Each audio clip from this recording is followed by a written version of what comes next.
سلام به روی ماهتون، به دلای مهربونتون و به همه شما که تو این روزای گرم تیر با محبت و انرژی خوبتون دنیا رو قشنگتر میکنین. خیلی خوش اومدین. من مثل همیشه کنارتون هستم. امروز میخوایم با هم سری به دنیای فال، انرژیای کائنات و نشونه های این روزها بزنیم. ببینیم 10 روز آخر تیر ما برای هر کدوم از ماهای سال چه خبری داره. میدونم این روزا هوا گرمه، هم مشغله های زندگی گاهی حسابی خستمون میکنه. پس اگه میتونین یه فنجون چای خوش عطر یا یه لیوان شربت خنک برای خودتون آماده کنین، یه جای آروم بشینین، چند دقیقه هم فقط برای خودتون وقت بذارین. این فقط یه فال نیست، یه گفتگوی صمیمیه. قرار کمی از آینده حرف بزنیم. اما مهمتر از اون یاد بگیریم چطور با انرژی این روزها همراه بشیم. از فرصت‌هایی که سر راهمون قرار میگیره بهترین استفاده رو ببریم. به نظر میرسه اتفاقای جالبی در راهه. از آشنایی‌های تازه، لحظه‌های عاشقانه تا موفقیت‌هایی که شاید اصلاً انتظارشو نداشته باشیم. پس تا آخر این ویدیو همراه من باش، چون حرفای قشنگی در انتظارته. خب حالا بریم سراغ اولین ماه سال، فروردینیای پر انرژی و جسور. فروردینیای عزیز، شما همیشه پر از انرژی و انگیزه این. اما توی 2-3 روز اول این بازه ممکنه فضای اطرافتون کمی متشنج باشه. شاید تو محیط کار یا حتی تو خانواده یه بحثایی پیش بیاد که بیشتر از این که دلیل منطقی داشته باشه از لجبازی یا سوء تفاهم شروع میشه. شاید با خودتون بگین واقعا ارزش داره آدما برای این موضوع کوچیک اینقدر بحث کنن؟ توصیه من به شما اینه که وارد هر بحثی نشین. گاهی سکوت از هر جوابی قوی تره. اگه دیدین این بحث و گفتگو داره به دعوا تبدیل میشه، فقط کنار بکشین. لازم نیست همیشه خودتون رو ثابت کنین و بگین حق با شماست. خوشبختانه هم این تنش ها موقتیه و تا آخر هفته آروم میشه. اون موقع از خودتون ممنون میشین که اجازه ندادین آرامشتون از بین بره. خبر خوب اینه که پایان هفته براتون حال هوای خیلی قشنگی داره. ممکنه با کسی که دوستش دارین وقت بگذرونین، یه قرار دلچسب داشته باشین یا کنار خانواده و دوستانتون لحظه های شیرینی رو تجربه کنین. همین اتفاقای ساده باعث میشه تمام دلخوریای اول هفته رو فراموش کنین و دوباره با انرژی ادامه بدین. حالا بریم سراغ اردیبهشتیای دوست داشتنی. اردیبهشتیای عزیز، ستاره ها این بار خبرهای خوبی براتون آورده. اگه خیلی وقتی که حرفی تو دلتون مونده، اگه میخواین خواسته ای رو مطرح کنین یا احساستون رو بگین، بهترین زمان همین روزای اوله. نترسین. شاید فکر کنین نمیتونین خوب منظورتون رو برسونین، اما برعکس این روزها قدرت بیان فوق‌العاده‌ای دارین. میتونین خیلی راحت دیگران رو با خودتون همراه کنین. شما برای آیندهتون هدفهای بزرگی دارین و حالا زمانشه که اولین قدم رو بردارین. البته وسط هفته ممکنه با یه فردی روبرو بشین که کمی لجبازه و کار رو سخت‌تر از چیزی که فکر میکنین پیش میبره. ولی شاید کاری که قرار بود خیلی راحت انجام بشه، یه دفعه میبینی مثلا با مانع روبرو بشه. اما نگران نباش. منطق، آرامش و اون روش‌های محترمانه صحبت کردن شما این گره رو باز میکنه. لازم نیست با کسی درگیر بشین. فقط با صبوری و رفتار درست جلو برین. و اما پایان هفته انگار رنگ تازه‌ای وارد زندگیتون میشه. اگه مجرد باشی ممکنه یه آشنایی شیرین یا یه اتفاق عاشقانه براتون رقم بخوره. اگه هم تو رابطه هستی احساس نزدیکی و صمیمیت بیشتری بینتون ایجاد میشه و حال دلتون بهتر از همیشه میشه. حالا نوبت خردادیای پر جنب و جوشه. خردادیای باهوش و پر انرژی. این 10 روز بیشتر از هر چیزی شما را به سمت خونه و خانواده میکشونه. اگه بین اعضای خانواده‌تون دلخوری یا سوء تفاهم وجود داره، الان بهترین زمانی که دربارش صحبت کنین. یه گفتگوی این روزا انجام میدین، نتیجه خیلی خوبی براتون داره. حتی ممکنه رابطه‌هایی که مدتی سرد شده دوباره گرم بشه. پس از صحبت کردن نترس و اجازه نده سوء تفاهم ها طولانی بشه. بعد از نیمه هفته انرژیتون کاملا تغییر میکنه. انگار دوباره شارژ میشین. انگیزتون بیشتر میشه. حال دلتون بهتر میشه و اتفاقای هیجان انگیزی یکی پس از دیگری سراغتون میاد. فقط یه نکته مهم. همیشه عادت دارین همه کارا رو با عجله انجام بدین. دوست دارین به همه چیز برسین. اما این دفعه بهتره یکم سرعتتو کمتر کنی. قرار نیست همه کارای دنیا رو تو چند روز انجام بدی. به خودت فرصت بده. از لحظه‌هایی که داری لذت ببر. اجازه بده اتفاقای خوب تو زمان خودش وارد زندگیت بشه.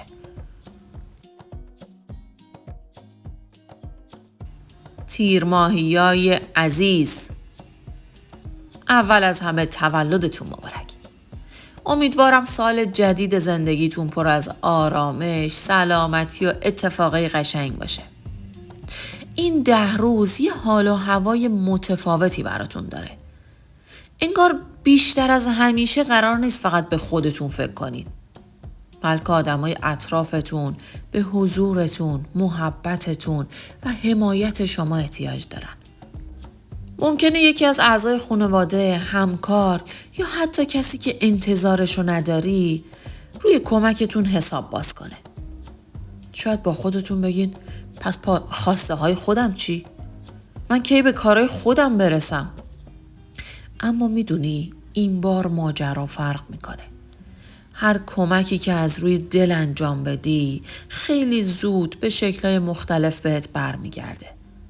شاید به صورت یک فرصت کاری، یک خبر خوب یا حتی یک آشنایی که مسیر زندگی تو تغییر بده. این روزا اطرافی‌ها بیشتر از همیشه قدرتون رو میدونن. رفتار خوبتون باعث میشه احترام و اعتبار بیشتری بین آدم‌ها پیدا کنید. آخر هفته هم یه اتفاق خیلی خاصی در انتظارته. ممکنه یه خوابی ببینی، نشونه‌ای دریافت کنی یا تجربه‌ای داشته باشی که حس عجیبی از آرامش و امید به دلت بده. انگار دنیا میخواد بهت یادآوری کنه که هیچ وقت تنها نیستی و همیشه نیرویی هست که مراقبته. مردادیای دوست داشتنی، شما معمولا خوب میدونین از زندگی چی میخواین. برای رسیدن به هدفتونم از تلاش کردن نمیترسید. شروع این 10 روز براتون پر از انگیزه و شجاعته. احساس میکنی وقتشه که یه چیزی که مدت‌ها دنبالش بودی رو بری دنبالش و براش قدم برداری. به احتمال زیاد هم نتیجه خوبی میگیری. اطرافیان پیشرفت و تلاشتو میبینن و بیشتر از قبلا به تواناییاتون ایمان میارن. اما یه نکته مهم و یادتون باشه. وقتی به موفقیت رسیدی اجازه نده غرور جای فروتنی و تواضع رو بگیره. آدمایی که بعد از موفقیت همچنان متواضع میمونن موندگارتر، محبوبتر میشن. اگه با همین روحیه جلو بری این موفقیت فقط یک شروع و اتفاقای بزرگتری در انتظارته. تعطیلات آخر هفته زمان خوبیه که برای آیندت برنامه ریزی کنی. شاید یه ایده‌ای که مدت‌ها تو ذهنته جرأتشو نداشتی که شروع کنی، حالا بهترین فرصت باشه که جدی‌تر بهش فکر کنی. یه وقتایی یه تصمیم شجاعانه میتونه مسیر زندگی آدم رو تغییر بده. شهریوریای عزیزم، این 10 روز یه پیام مهم براتون داره. گاهی شنیدن از حرف زدن بهتره. تا وسطای هفته بهتر شنونده باشی. اجازه بده دیگران حرفشون رو کامل بزنن. شرایط رو خوب بررسی کنین، بعد تصمیم بگیرین. این کارتون باعث میشه خیلی از موضوعایی که شاید اول هفته به پیچیده به نظر میرسیدن خودشون به مرور براتون روشن بشن. در محیط کار یا بین اطرافیان لازم میشه که درباره بعضی از مرزها و خواسته هاتون شفاف صحبت کنین. خیلی محترمانه اما قاطع بگین چه چیزایی براتون مهمه و انتظار داری مثلا دیگران چطور باهاتون رفتار کنن. فقط حواست باشه روی یه موضوع بیش از حد پافشاری نکنی. اگه مدام یه حرفو تکرار کنی ممکنه اثرش کم بشه. یه وقتایی چند تا جمله کوتاه و درست میگی ولی تأثیر گذاریش بیشتر از یک صحبت طولانیه. اواخر هفته انرژی خوبی وارد زندگیتون میشه. احتمال دیدار با دوستای قدیمی داری، دور همیای صمیمی یا دعوت به یه جمع دوستانه هم ممکنه بشی. این دیدار فقط برای خوشگذرونی نیست. حال دلتون رو هم عوض میکنه. انرژی مثبت بهت میده و این انرژی تا مدت‌ها باهات میمونه. پس اگر فرصتی برای بودن کنار آدمای دوست داشتنی زندگیتون پیش اومد، از دستش ندین. مهرماهیای عزیزم، این 10 روز برای شما حال و هوای عاشقانه و آرومی داره. انگار زندگی میخواد دوباره لبخند رو به دلتون برگردونه. اگه مجردی و مدتی از رابطه عاطفیت فاصله گرفتی یا احساس میکنی دیگه اتفاق خاصی برات نمیفته، بهتره کمی امیدوار باشی. این روزا احتمال آشنایی با یه آدم جدید یا یک شروع یا یه حس قشنگ بیشتر از همیشه برات هست. اگرم توی یه رابطه هستی یا زندگی مشترک داری، فرصت خوبیه که بیشتر باهاش حرف بزنی، سوء تفاهم‌ها رو کنار بذاری و دوباره صمیمیت بینتون رو بیشتر کنی. این روزا سعی کن سخت نگیری. از لحظه‌ای که کنار عزیزات هستی هم لذت ببر. آخر هفته موقعیتایی پیش میاد که میتونی وفاداری، صداقت و شخصیت واقعی خودتو نشون بدی. شاید توی مهمونی، دور همی یا جمع دوستانه هم حضور پیدا کنی و بیشتر از همه بدرخشی. از این لحظه‌های خوب استفاده کن چون انرژی مثبتش تا مدت‌ها همراهت میمونه. آبانیای عزیز، این 10 روز براتون پر از فرصت خوبه. ذهن خلاق شما باعث میشه خیلی از تصمیماتون شگفت زده بشن. اگر کسی قبلا تواناییاتون رو دست کم گرفته بود، حالا وقتشه که نظرش عوض بشه. اما وسط هفته ممکنه یک مانع یا مثلا یه دردسر کوچیک سر راهت قرار بگیره. شاید یه کاری طبق برنامه پیش نره یا یه موضوعی باعث نگرانیت بشه. اولین کاری که باید انجام بدی اینه که آرامشت رو حفظ کنی. عجله نکن، بدون فکرم تصمیم نگیر. یه کمی صبر کن، ریشه مشکل رو پیدا کن. وقتی دلیل اصلی رو بفهمی، راه حلش هم خیلی زود پیدا میشه. این روزا کمک گرفتن از آدمای درست میتونه خیلی به نفعت باشه. یه وقتا یه مشورت یا یه گفتگوی خیلی ساده یه راهی رو برات باز میکنه که خودت به تنهایی نمیتونی. پایان هفته حالا هوات آروم تر میشه. یه گفتگو با کسی که برات ارزش زیادی داره یا وقت گذروندن کنار یه آدمی که دوستش داری باعث میشه حال دلت بهتر بشه، با انرژی بیشتری وارد روزهای بعدیت بشی. آذر ماهیای پر انرژی، این 10 روز با انگیزه و هیجان زیادی برات شروع میشه. احساس میکنی میتونی هر کاری رو انجام بدی. انرژیت برای رسیدن به هدفات زیاد میشه. اما هرچه به وسط هفته نزدیک میشی، مسئولیتات بیشتر میشه، ممکنه حجم کارا کمی برات خسته کننده بشه. کاملا طبیعیه. فقط یادتون باشه قرار نیست همه کارا رو به تنهایی، اونم تو زمان کوتاه انجام بدی. اگه احساس خستگی کردی، به خودت استراحت بده. این روزا بدنت بیشتر از همیشه به خواب و آرامش نیاز داره. اگه با کسی اختلاف نظر پیدا کردی، قبل از اینکه جواب بدی چند لحظه خودتو جای اون آدم بذار. شاید یه بخشی از حرفاش درست باشه. با کمی همدلی خیلی راحت مسئله حل میشه. ماهیای عزیز، این 10 روز با یک توصیه مهم براتون شروع میشه. عجله نکنید. اگر اوایل این روزها اتفاقی افتاده که شما رو ناراحت کرده، سعی کن همون لحظه واکنش نشون ندی. تصمیمای عجولانه نگیری یا حرفایی رو از رو عصبانیت نزنی که ممکنه بعداً دردسر درست کنن یا حتی باعث بشه مثلا کاراتون مدتی متوقف بشه. پس یک کمی صبر کن. شرایط رو بررسی کن و بعداً تصمیم بگیر. از وسطای هفته به بعد انرژیتون کاملا تغییر میکنه. حالا دیگه وقتشه برای چیزایی که مدت‌ها بهش فکر کردین قدم بردارین. شما خیلی خوب میدونین از زندگی چی میخواین. وقتشه که با اعتماد به نفس دنبالش برین و اجازه ندین ترس یا تردید جلوی پیشرفتتون رو بگیره. روزهای آخر این بازه زمانی هم نظم و برنامه ریزی نقش مهمی تو موفقیتتون داره. هرچی منظم‌تر باشین نتیجه بهتری میگیرین. حواستون به اعتبار و خوشنامیتون باشه. رفتار درست و مسئولانه شما این روزا بیشتر از همیشه دیده میشه.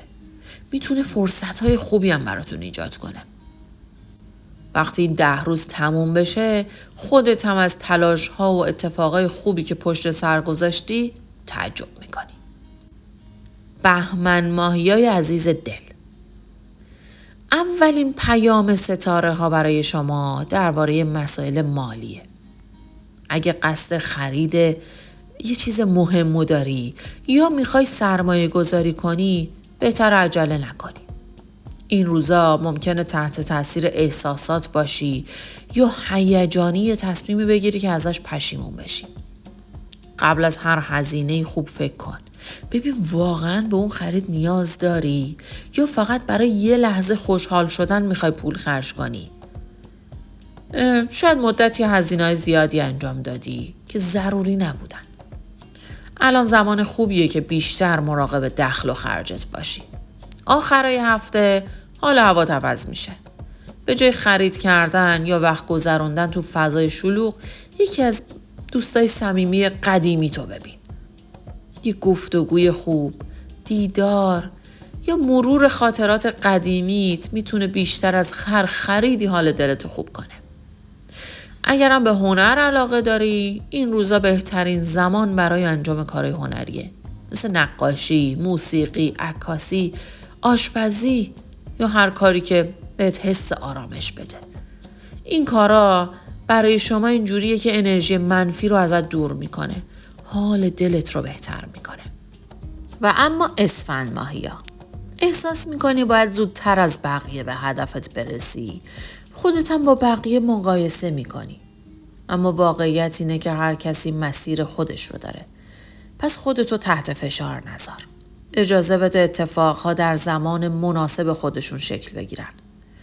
وسطای هفته بخت شما بازه.